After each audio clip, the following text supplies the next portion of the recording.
ఈరోజు కంటక వాక్యం. ప్రభువు మెచ్చుకొనువాడే యోగ్యుడు గాని తన్ను తానే మెచ్చుకొనువాడు యోగ్యుడు కాడు. కొరింథీయులకు రాసిన 2వ పత్రిక 10వ అధ్యాయం 18వ వచనం. ప్రియులారా, మనం ఈ లోకంలో దేవుని దృష్టికి నీతిమంతులముగాను అంగీకార యోగ్యులముగాను జీవించాలంటే మనం పౌలు భక్తుని మాటలపై దృష్టి నిలిపి వాటి ప్రకారముగా జీవించువారమై ఉండాలి. మనం చాలాసార్లు మన జీవితంలో చేసిన గొప్ప గొప్ప పనులను బట్టి అతిశయిస్తూ ఉంటాము.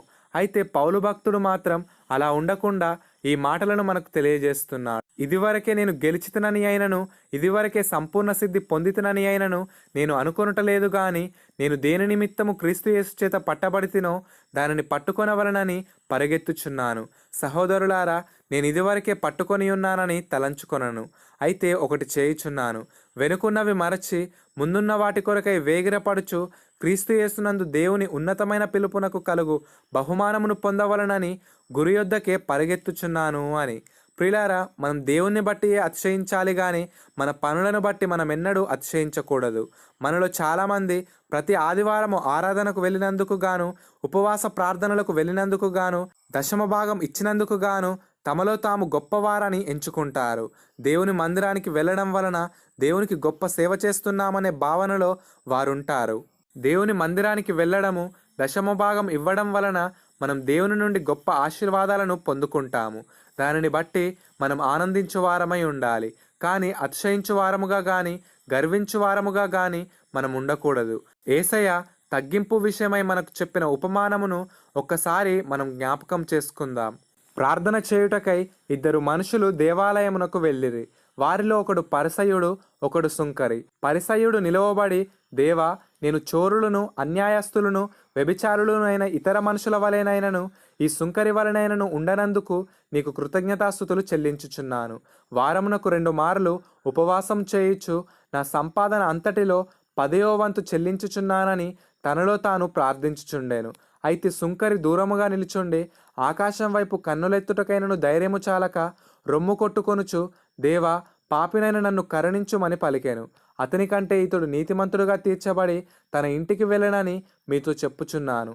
తను తాను హెచ్చించుకొనువాడు తగ్గింపబడుననియు, తను తాను తగ్గించుకొనువాడు హెచ్చింపబడుననియు చెప్పెను. ప్రియులారా, మన పనులను బట్టి మనమెన్నడూ అతిశయించరాదు.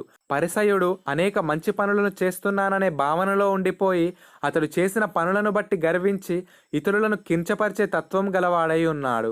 అతని దృష్టికి అతడు యోగ్యునిగా ఎంచుకొనెను గాని అతడు దేవుని దృష్టికి ఏమాత్రము యోగ్యునిగా ఉండలేదు.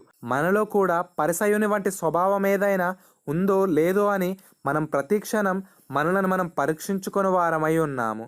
ఒకవేళ అతని స్వభావం మనలో ఉన్నట్లయితే మనం దేవుని దృష్టికి అంగీకార యోగ్యులముగా ఉండలేము. ప్రియులారా, దేవుడు మనకు గొప్ప రక్షణను దయచేసి యుగయుగాలు ఆయనతో ఉండే కృపను మన పట్ల చూపించాడు.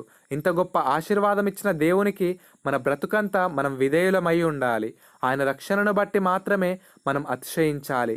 పౌలు భక్తుడు నశించు ప్రజలకై ఎంతో ప్రయాసపడినను ఆయన ఎన్నడూ తనను తాను గొప్ప చేసుకోలేదు. పాపులతో నేను ప్రధాన పాపినని తనను తాను ఎంతగానో తగ్గించుకొని దేవుని మెప్పును పొందాడు.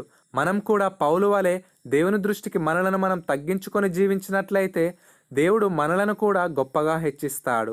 పరలోకం నుండి ఈ భూమికి వచ్చిన యేసయ్య తనను తాను ఎంతగానో తగ్గించుకొని మనలను హెచ్చించుటకు ప్రయాసపడెను. మనం కూడా యేసయ్య వలె జీవిస్తూ అన్ని వేళలా మనలను మనం తగ్గించుకొని దేవుని హెచ్చించువారమై జీవిద్దాం. ఈ వాక్యము మనం తగ్గింపబడి దేవుడు హెచ్చింపబడులాగున మనం జీవించాలని మనకు తెలియజేస్తుంది.